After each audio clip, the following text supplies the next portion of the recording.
Low risk fender rolling is the best because there's no worry and no stress about messing it up. This car, definitely a Japanese street drift car, missile car, I don't know. The person that rolled these fenders before did it with a baseball bat and it was all like bacon weavy in the back. I needed just a hair more to clear these 235s on the 18-inch wheels. So I got them a little bit flatter. And what I actually used, I mean, I don't know if it's gonna work or not, it was just a random idea I got, was some white epoxy. Since the paint was already chipping, I didn't want it to flake off more, so I just put some white epoxy in there to hope to kind of get it sealed and prevent from chipping more. But I am gonna be doing a livery on this car, and conveniently enough, this whole area is gonna be covered in vinyl, so it won't matter if the paint chips or gets messed up. I just wanna make it look somewhat nice for now. What's up, guys? We're just gonna start the video off with amazing news. Alberto, do you wanna break the news or do you want me to break the news?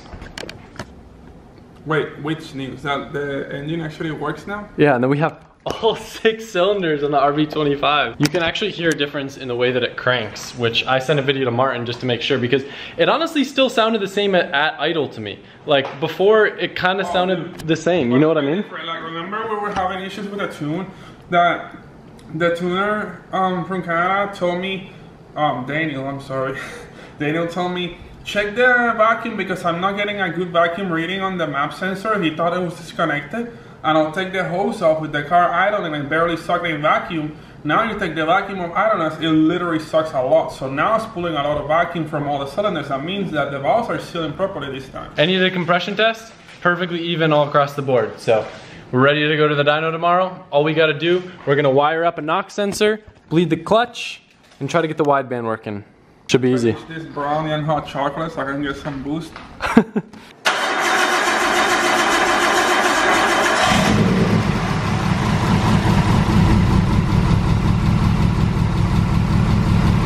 In case you're a bit confused, that footage that you just saw was actually the day before the dyno day. I just didn't get around to editing it. So that was combined with what we're gonna do today, which is basically getting the Skyline and Nicole's car ready for a private track day tomorrow. She wants to go just learn without having to worry about other people or anything. And I'm gonna do a couple laps in the Skyline, even though it doesn't have angle or a handbrake or anything, just to kind of see how it feels and see how it looks drifting. First step is dialing in the alignment, because right now it's got a ton of toe in and it feels like junk.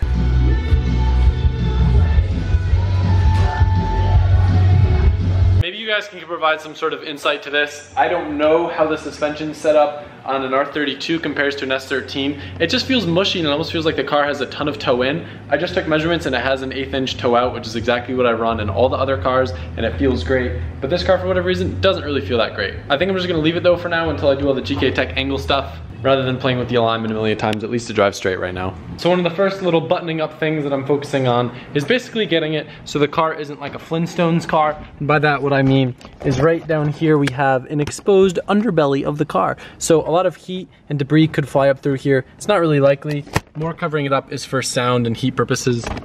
And I came up with an idea to kind of make a little ghetto fix. So I put a little plug in the factory hole with some silicone, and then I trimmed it kind of around the shifter. Obviously there's still an open area here, but I'll show you what I'm gonna do about that in a second. Took the metal plate, trimmed that a little bit, so then I can just pop this right on here, and then we have that big hole covered up.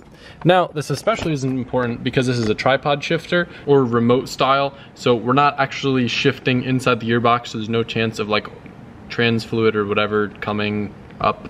It's not gonna make a mess because all it is it's exterior mechanical. Just like on Nicole's car. Now to be even more extra about this, we're then gonna put a secondary boot over this guy.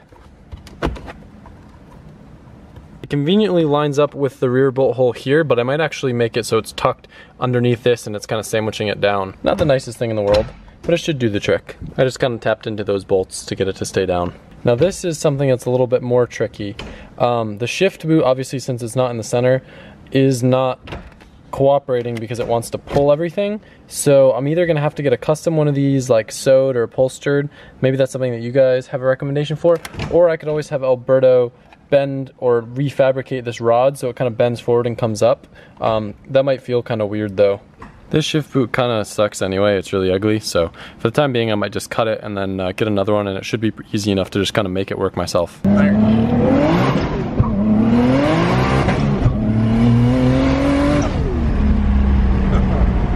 The RB may have sound on the JZ, but I gotta say the JZ is so smooth.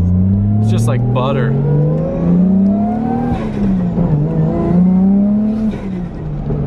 All right, Alright guys, so spur of the moment trip to OSW. Nicole wanted some practice.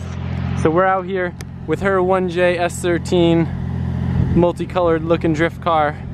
And while we're here, we're also gonna do a couple test laps in the R32 just to see how it performs power-wise since it doesn't have angle or any suspension stuff yet. Oh, it's starting to rain. What do you wanna work on today? Handbrake. Okay, handbrake it is.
Alright, it's time. We're gonna give the Skyline a little test. Since they're stock axles, I'm just worried that they might break. So I'm not gonna do any harsh clutch kicks or anything. I'm just gonna kinda like try to feint the car and keep it shallow.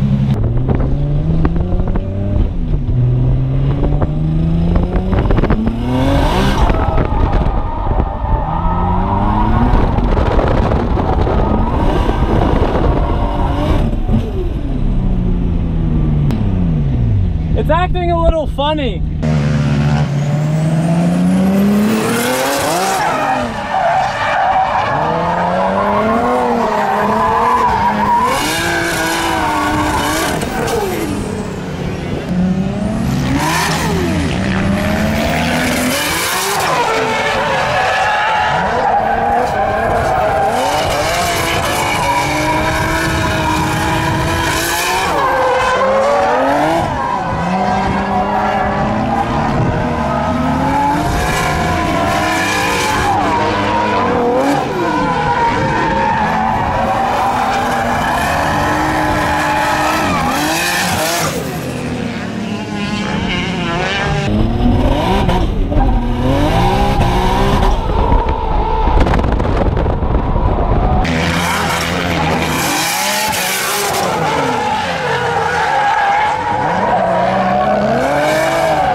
It's just cutting out on transition, which doesn't make sense to me. I'll talk to Martin about it. How's your fuel? Oh, we should never have that issue because of the surge tank. Oh, right.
still a baller run.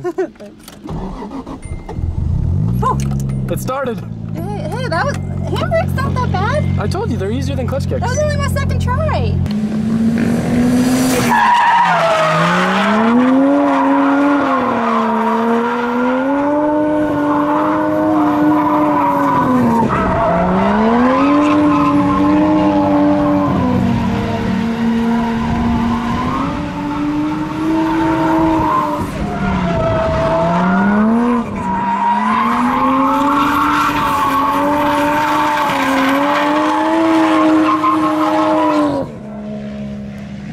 So to kind of follow up on the R32 cutting out mid-transition, it's possible that it's something fuel related, but I highly doubt it because of the surge tank, unless there's something weird or funny going on with the wiring, which is a possibility. The ECU isn't like mounted permanently yet, so it's possible the wires are still moving, but I'm gonna go through that. Martin also said there's a possibility that the TPS might be loose. Now, the biggest advantage of having a standalone is being able to log everything and see what's going on, but of course I don't have a PC yet, so I'm not able to log anything unless I have Alberto's computer, which I didn't have today. So I'll have to wait until another track session when I can actually data log stuff to figure out what's actually going on. But for now, we got a little bit of dry spell, so we're gonna try to shoot home before it starts pouring again. When you say